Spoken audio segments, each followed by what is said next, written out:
Greece's coalition government, formed 5 months ago, never expected a honeymoon period.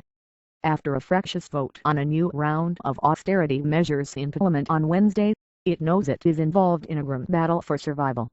The three-party administration narrowly won the ballot, collecting just 153 of the 300 votes despite having 177 MPs ahead of the vote. The result means that the structural reforms and spending cuts the European Union and International Monetary Fund asked to be implemented over the next 2 years have passed into law. This should persuade Greece's lenders to release more bailout funding, but that will not be the end of this government's troubles. Prime Minister Antonis Samaras has one more immediate hurdle to clear on Sunday, when lawmakers vote on the 2013 budget.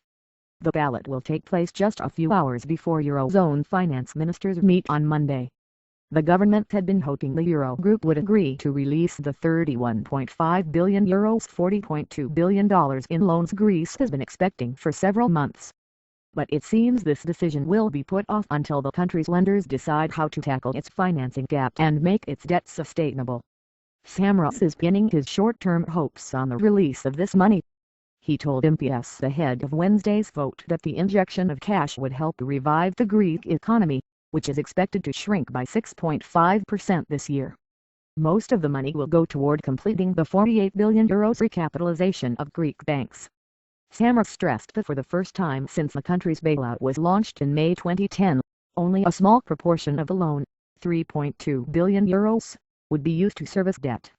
Until now, about 3/4 of the money Greece has received has gone toward meeting bond and loan maturities. The most significant contribution from the loan tranche will be the bank recapitalization, which should allow Greek banks to access the European Central Bank lending mechanism, says George Pakoulatos, an economics professor at the Athens University of Economics and Business. The money will also help pay some arrears and cover the small primary deficit. More importantly, it signifies the closure of a process that has been dragging on since April. The need to alleviate some of the pressure on the Greek economy was emphasized by August unemployment figures, which were published a few hours after the vote in Parliament. They put the jobless rate at 25.4%. It was the 39th consecutive month that unemployment rose and means that Greeks are losing their jobs at a rate of more than 1,000 a day.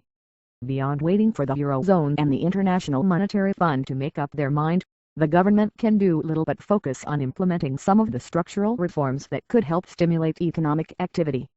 Some of the measures need on-the-ground implementation and will help growth, such as the reduction of bureaucratic costs.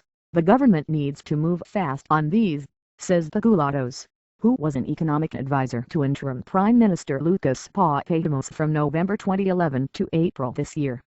It has to do the groundwork so the Greek economy can take off once we exit this consolidation period. Reaching the point of recovery, however, seems a long way off following the vote on Wednesday, when the withering of the coalition presented Samaras with a political problem to add to his economic concerns.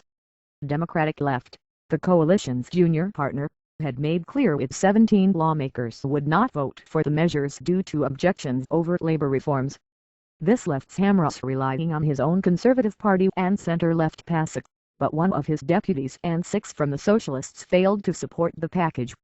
Samaras and PASOK leader Evangelos Venizelos ousted the rebel MPs.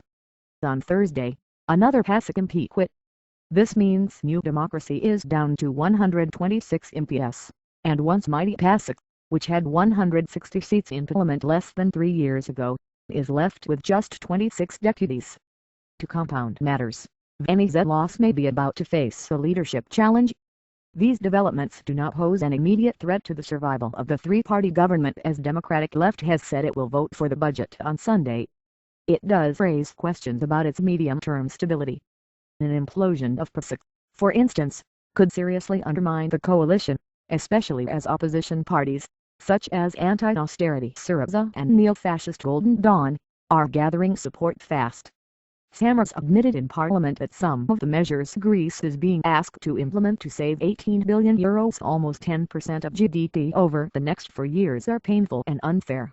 More than €6.5 billion will be cut from public sector wages, pensions, and benefits next year, when the economy is expected to shrink by at least 4.5% of GDP.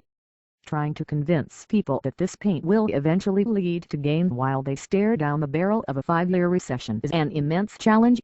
Ultimately, though, finding a way to balance the growing domestic disquiet caused by recession and austerity with the demands made by Greece's lenders will determine the coalition's survival, and perhaps the country's, too.